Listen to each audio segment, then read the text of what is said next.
Cyber security এবং ethical হ্যাকিংয়ের ফুল কোর্সে আপনাদের স্বাগতম। যারা একদম বেসিক থেকে অ্যাডভান্স পর্যন্ত শিখতে চান, এই কোর্সটা আপনাদের জন্য।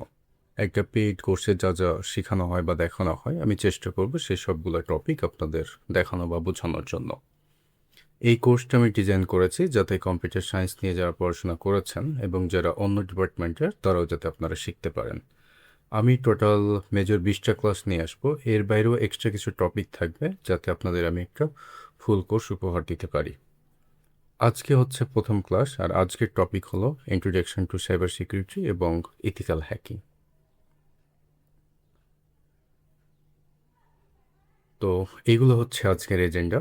আজকের যে বিষয়গুলো নিয়ে আমরা পড়াশোনা করব, প্রথমে হচ্ছে সাইবার সিকিউরিটি এবং ইথিক্যাল হ্যাকিং কী, এইটা কেন আমাদের বর্তমান জীবনে ইম্পর্ট্যান্ট, হ্যাকার কত প্রকার এবং কী কী, সাইবার সিকিউরিটি টিম কী এবং কারা, কিছু সাইবার যে অ্যাটাকস রয়েছে, কমন কিছু অ্যাটাকস আমরা দেখব, সিআইএ যে মডেলটা রয়েছে সেটা আসলে কি, সাইবার কিলচেন সম্পর্কে আমরা জানব। এই এই সাইবার সিকিউরিটি পাতে আসলে প্রোগ্রামিং ল্যাঙ্গুয়েজ আদৌ লাগবে কিনা, আর যদি লাগে সেটা কখন লাগবে, cyber security domain and career, আমরা কি কি রোল হিসাবে জব করতে পারি, কি কি ক্যারিয়ার পাথ আমাদের চুজ করতে পারি আমরা, এবং পরবর্তী যে আমাদের আরও 19টা ক্লাস রয়েছে সেগুলো কি কি টপিক নিয়ে আমরা ক্লাস করব, সেটার একটা বেসিক ওভারভিউ আমরা দেখব। ঠিক আছে? ওকে। তো প্রথমেই যে জিনিসটা আমরা দেখতে পাচ্ছি, যে টার্মটা আমরা দেখতে পাচ্ছি, সেটা হচ্ছে হোয়াট ইজ সাইবার সিকিউরিটি বা সাইবার সিকিউরিটি কী। তো সাইবার সিকিউরিটি মেনলি যদি আমি বলি, সাইবার সিকিউরিটি হচ্ছে ডিজিটাল ডিভাইস এবং ডিজিটাল ডেটাকে হচ্ছে নিরাপত্তা প্রোভাইড করা বা নিরাপত্তা দেয়া, যাতে আপনার ডেটা আপনার অনুমতি ছাড়া অন্য কেউ অ্যাক্সেস করতে না পারে। এখন কথা হচ্ছে ডিজিটাল ডেটা আসলে কোনগুলা? এগুলা হতে পারে আপনার ফোনের পিকচার্স, হতে পারে আপনার ব্যাংকের ফোন অ্যাকাউন্ট নাম্বার এবং পাসওয়ার্ড, হতে পারে হচ্ছে আপনার ফেসবুক পাসওয়ার্ড, আপনার ওয়েবসাইট, আপনার সার্ভারে থাকা আপনার কোম্পানির সকল ডেটা। এক কথায় যদি বলি, আপনার ল্যাপটপ কম্পিউটারে থাকা যে কোনো ডকুমেন্টসই হচ্ছে ডিজিটাল ডেটা। আর এই ডেটাগুলোকে সেফ রাখার যে প্রক্রিয়া, তাকে আমরা বলতেছি সাইবার সিকিউরিটি। ওকে, আচ্ছা। পরবর্তী যে টার্ম সেটা হচ্ছে ইথিক্যাল হ্যাকিং। ইথিক্যাল হ্যাকিং জিনিসটা কি, যদি আপনাকে আমি একটা এক্সাম্পল দিই, মনে করেন আপনার একটা ওয়েবসাইট রয়েছে, কিংবা সিস্টেম রয়েছে, কিংবা নেটওয়ার্ক, কিংবা সার্ভার, যা কিছু হতে পারে আপনার রয়েছে। এখন আপনি কোনো একজন দক্ষ ব্যক্তিকে হায়ার করলেন কিংবা ভাড়া করলেন, যে এই সম্পর্কে প্রপার নলেজ রাখে, এবং তাকে বললেন কি কি সমস্যা আছে তুমি এটার উপর পরীক্ষা চালাও, এবং সে যত রকমের টেকনিক তার জানা আছে সেইটার উপর পরীক্ষা চালাবে। পরীক্ষা চালানোর পর সে যে সমস্যাগুলো খুঁজে পাবে, সেটাকে আমরা দুর্বলতা বলতে পারি বা ভালনারেবিলিটিস বলতে পারি। সে দুর্বলতা খুঁজে পেয়ে আপনাকে দিবে। এখন সেই দুর্বলতা অনুযায়ী আপনার দুর্বলতাগুলোকে আপনি সমাধান করে ফেলবেন। তো এই প্রসেসটা যেহেতু আপনি যাকে ভাড়া করতেছেন সে দুর্বলতা খুঁজে বের করে আপনাকে রিপোর্ট দিচ্ছে, এটা সম্পূর্ণ আপনার পারমিশন অনুযায়ী করতেছে। তো এই প্রসেসটাকে আমরা বলতেছি ইথিক্যাল হ্যাকিং। হ্যাঁ, আর যে এই কাজটা করতেছে সেই ব্যক্তিকে আমরা বলতেছি ইথিক্যাল হ্যাকার। বুঝতে পেরেছি আপনাকে? ওকে, ঠিক আছে। আমাদের পরবর্তী টার্মটা হচ্ছে importance of cyber security. Cyber security আমাদের জীবনে কেন গুরুত্বপূর্ণ? দেখবেন যে বর্তমান যুগে আমাদের প্রায় সকল কাজই ডিজিটাল প্রযুক্তির উপর নির্ভরশীল। আমরা মোবাইল ব্যাংকিং করে থাকি, অনলাইনে কেনাকাটা করি, সোশ্যাল মিডিয়া ব্যবহার করি, এবং বিভিন্ন ধরনের ব্যক্তিগত তথ্য ইন্টারনেটে সংরক্ষণ করি, যেমন হচ্ছে গুগল ড্রাইভে আমাদের পার্সোনাল ডেটা আমরা রাখি।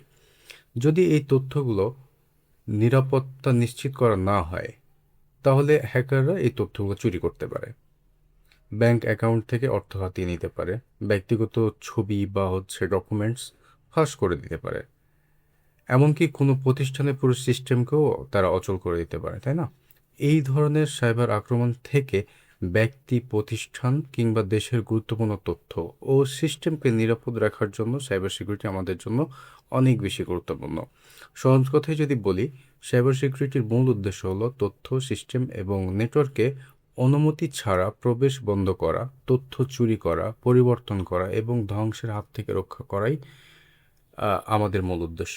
এই জন্য সাইবার সিকিউরিটি অনেক বেশি গুরুত্বপূর্ণ। এইখানে কয়েকটা কি পয়েন্ট দেওয়া আছে যদি দেখবেন, সেটা হচ্ছে প্রোটেক্ট সেন্সিটিভ ডাটা। আমাদের প্রতিটা ডাটাই তো সেন্সিটিভ, তো এইগুলো যাতে আপনার অনুমতি ছাড়া কেউ চুরি করতে না পারে, এই জন্য সাইবার সিকিউরিটি আমাদের জন্য গুরুত্বপূর্ণ। তারপর বলতেছে সাইবার সিকিউরিটি বা সাইবার অ্যাটাককে বন্ধ করা, প্রিভেন্টস করা।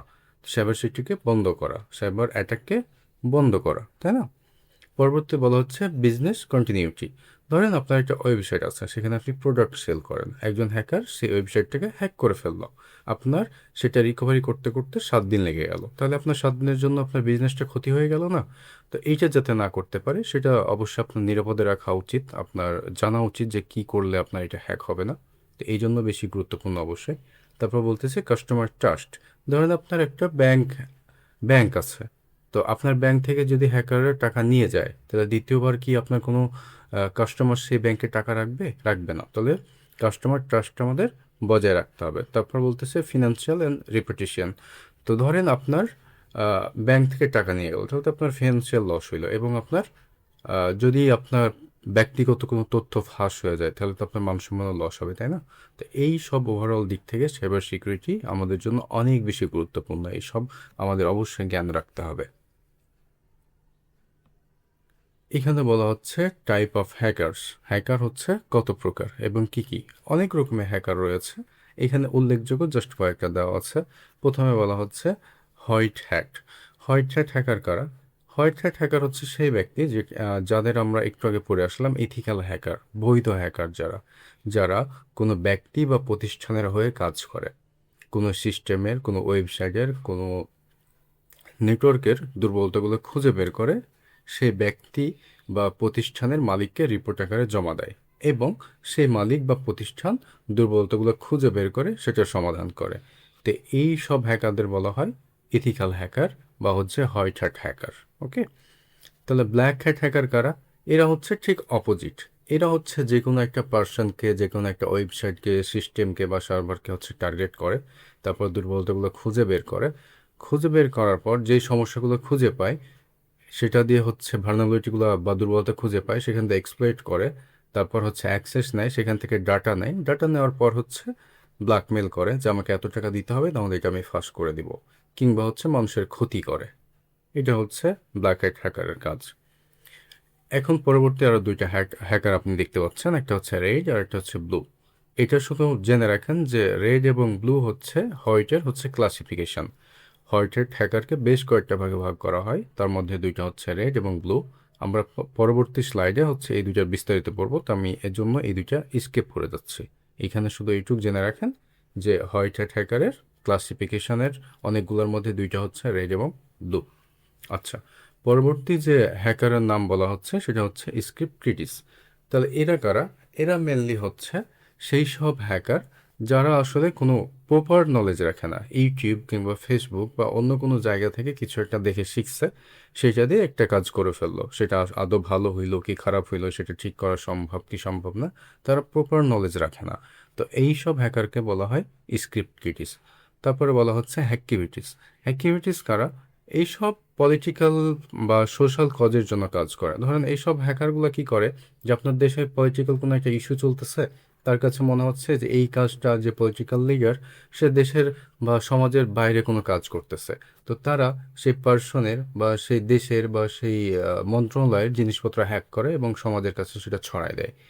এরা এই কাজগুলো করে থাকে। পরেরটা হচ্ছে স্টেট স্পন্সর।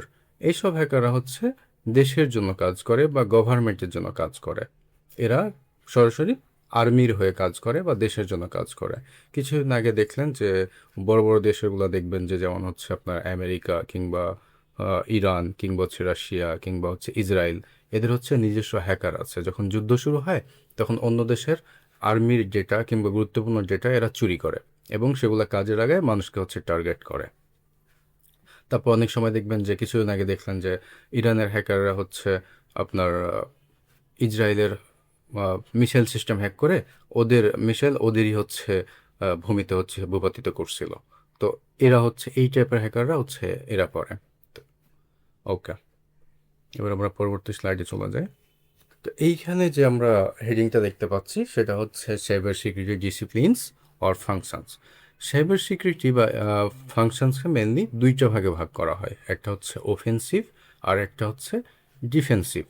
একটু আগে আমরা যেটা পড়লাম যে হোয়াইট হ্যাট হ্যাকার, তো hacker white hat hacker mainly দুইটা মুডে কাজ করে, একটা হচ্ছে অফেন্সিভ, একটা হচ্ছে ডিফেন্সিভ।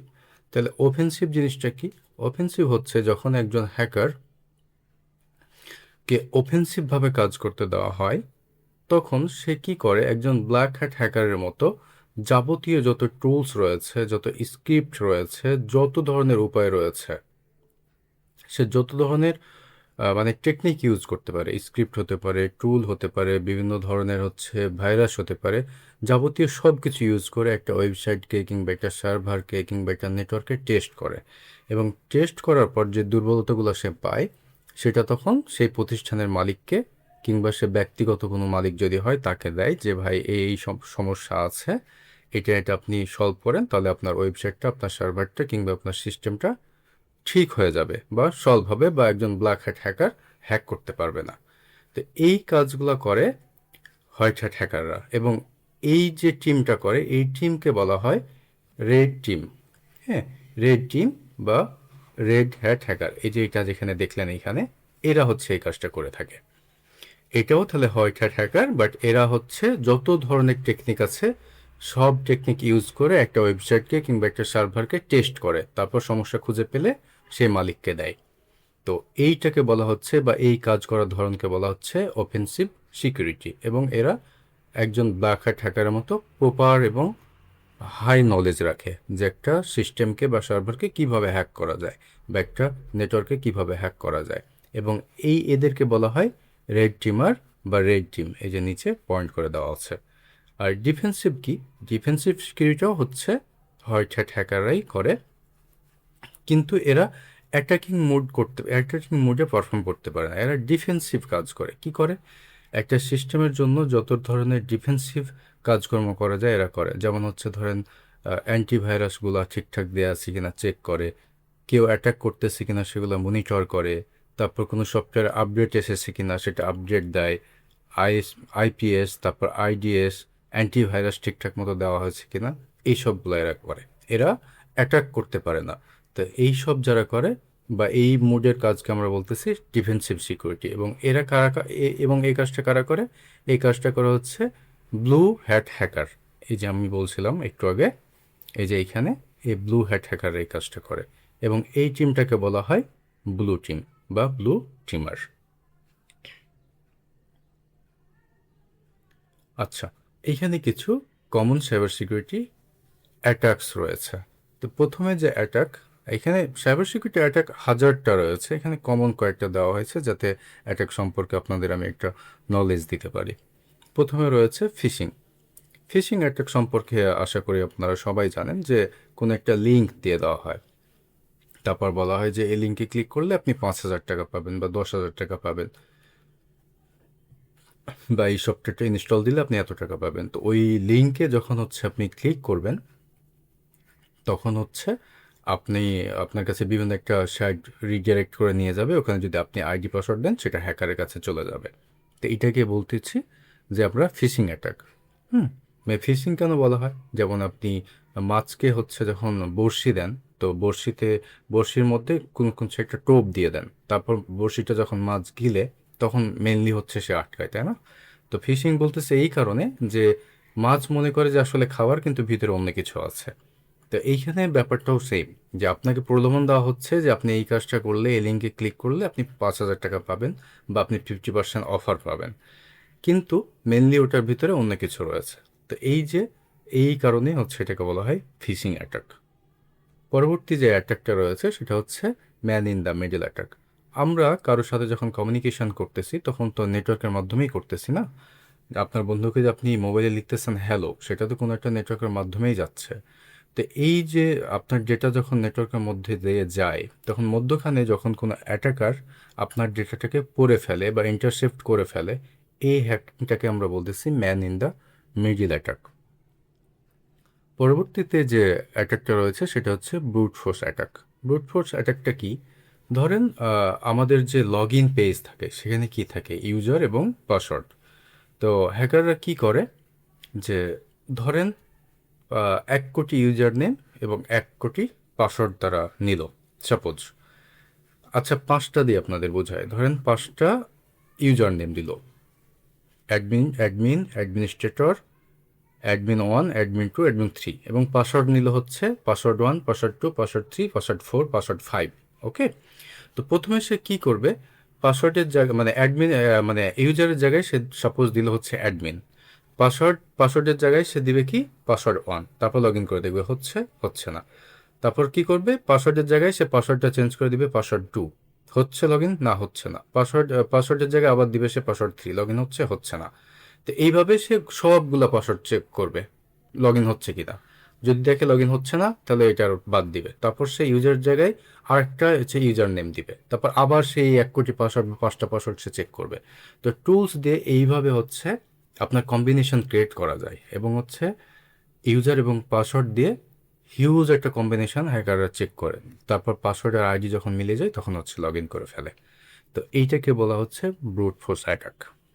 তারপর বলা হচ্ছে পরবর্তী যে অ্যাটাক, সেটা হচ্ছে DDoS attack, distribution of denial service attack. এইটা মেনলি হচ্ছে ধরেন কোনো একটা ওয়েবসাইট তো নির্দিষ্ট একটা পয়েন্ট থাকে বা নির্দিষ্ট একটা ধারণ ক্ষমতা থাকে যে একটা টাইমে অ্যাট এ টাইমে 5,000 ভিউয়ার বা ভিজিটার হচ্ছে একসাথে ভিজিট করতে পারবে, বা 10,000 বা 15,000। আপনারা যখন দেখবেন যে যখন এইচএসসি বা এসএসসির রেজাল্ট বের হয়, তখন হচ্ছে আমরা রেজাল্টগুলো দেখতে পারি না, আমাদের স্লো দেখায়। কেন? কারণ হচ্ছে প্রতিটা ওয়েবসাইটের একটা নির্দিষ্ট ভিজিটার বা একটা পয়েন্ট থাকে যে 500 বা 2,000 বা 5,000, এর বেশি হচ্ছে মানুষ ভিজিট করতে পারবে না। কিন্তু সেই দিন দেখা যায় যে 50,000 বা 2 লাখ মানুষ একসাথে হচ্ছে ভিজিট করতেছে।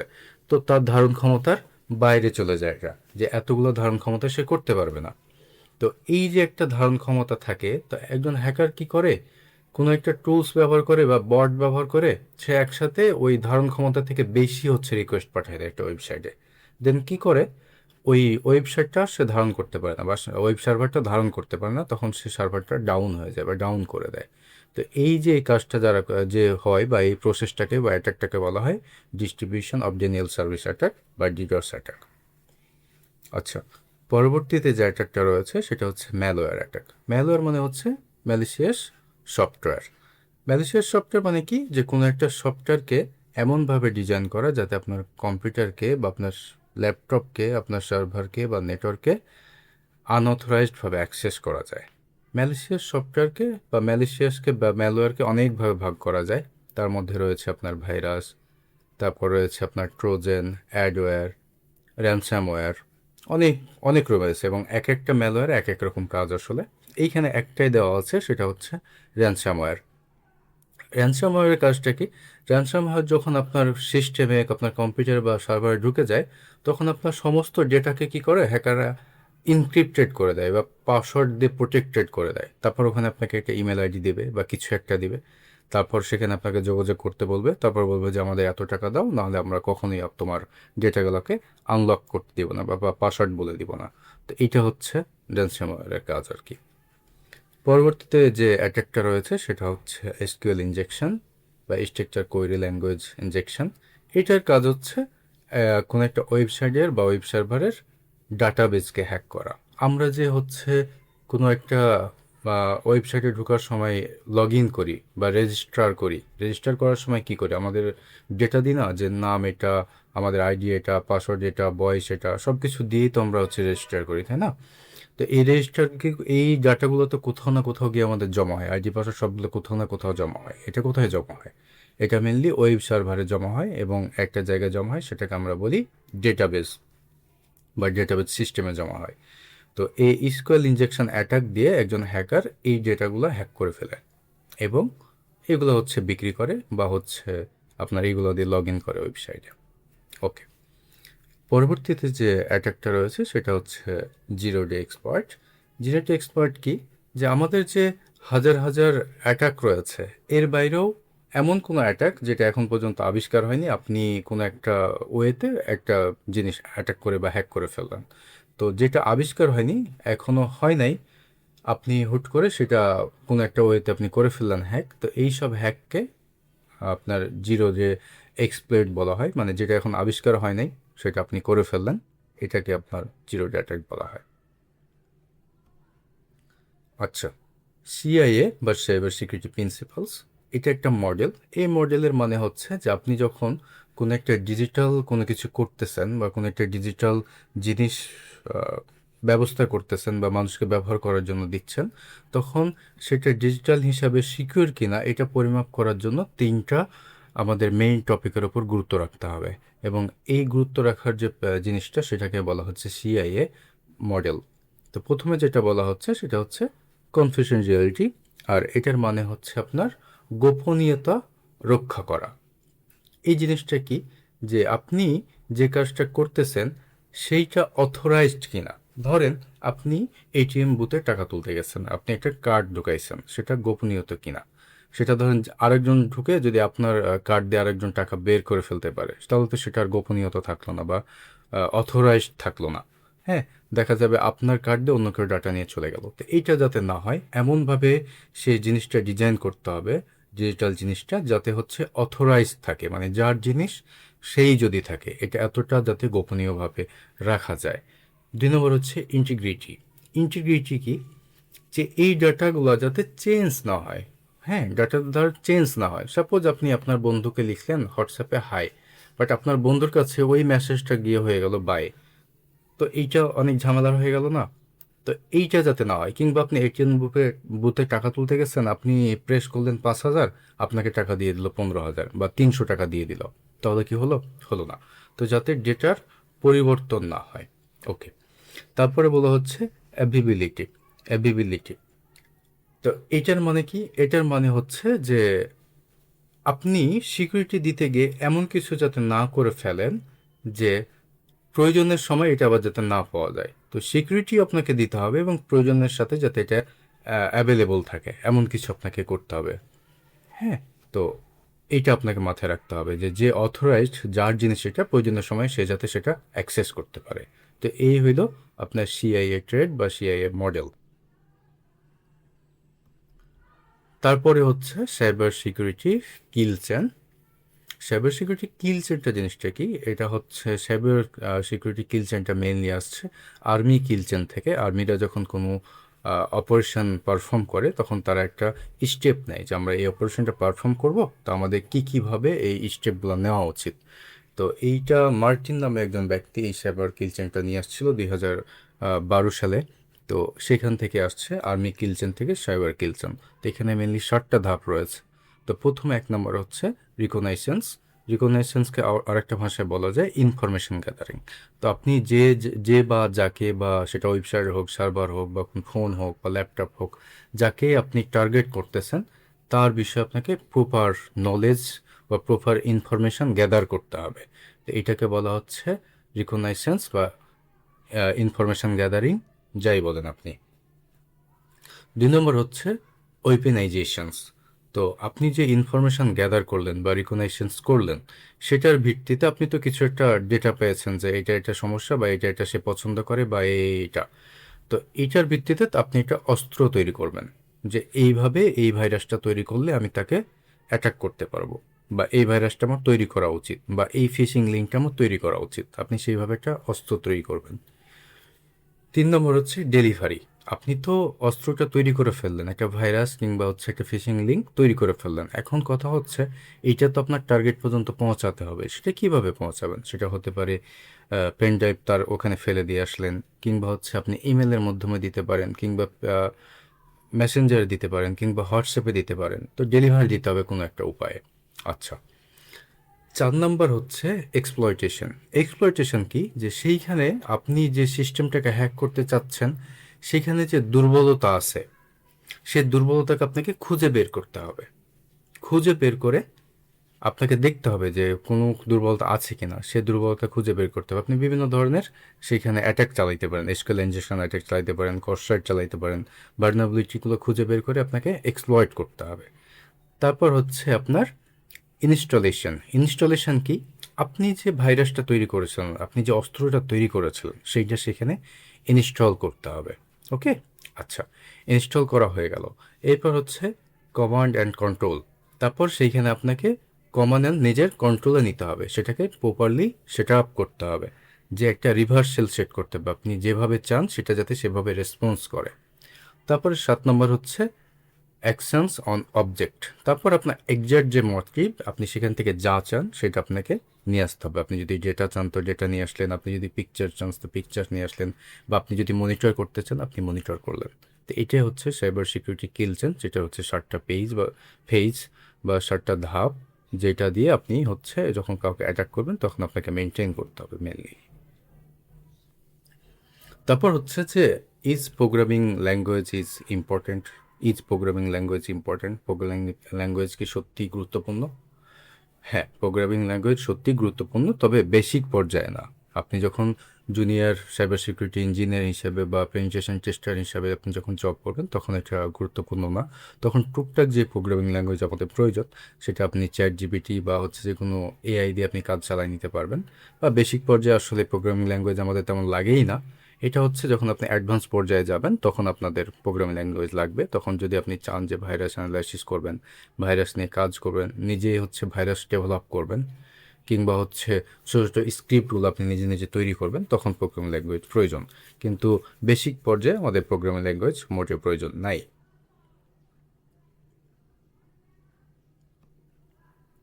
এখন কথা হচ্ছে ক্যারিয়ার এবং ডোমেন। আপনি এখানে কি কি রোলে কাজ করতে পারেন। 1 নম্বর এখানে দেখেন অনেকগুলো ক্যারিয়ার রোল আসলে এখানে রয়েছে, সাইবার সিকিউরিটিতে হিউজ পরিমাণে রোল রয়েছে। তো আপনি এখানে উল্লেখযোগ্য জাস্ট কয়েকটা বলতেছি। 1 নম্বরটা হচ্ছে শক। শক মানে সফটওয়্যার অপারেশন সেন্টার। এদের কাজ কি? এদের কাজ হচ্ছে প্রতিষ্ঠানের সিস্টেমকে 24 ঘন্টা হচ্ছে আপনার মনিটর রাখা, কোনো সাইবার আক্রমণ হচ্ছে কিনা। যদি আক্রমণ হয় তাহলে হচ্ছে সেটার ব্যবস্থা নেওয়া, দ্রুত তাড়াতাড়ি ব্যবস্থা নেওয়া। তো এরা হচ্ছে যারা শক অ্যানালিস্ট, তারা হচ্ছে জাস্ট 24 ঘন্টা মনিটরে রাখে এবং আইপিএস আইডিএস অ্যান্টিভাইরাস এগুলো সবসময় সচল রাখে এবং সেগুলো নিয়ে কাজ করে।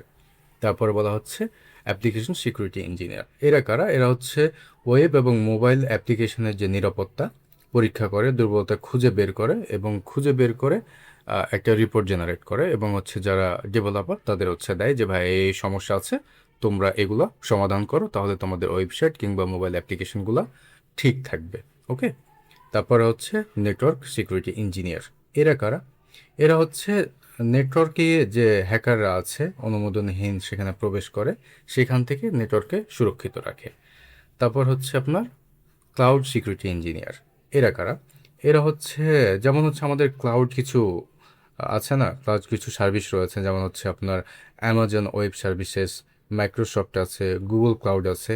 এইসব যে ক্লাউড সার্ভিস রয়েছে এদের নিরাপত্তা এরা প্রোভাইড করে।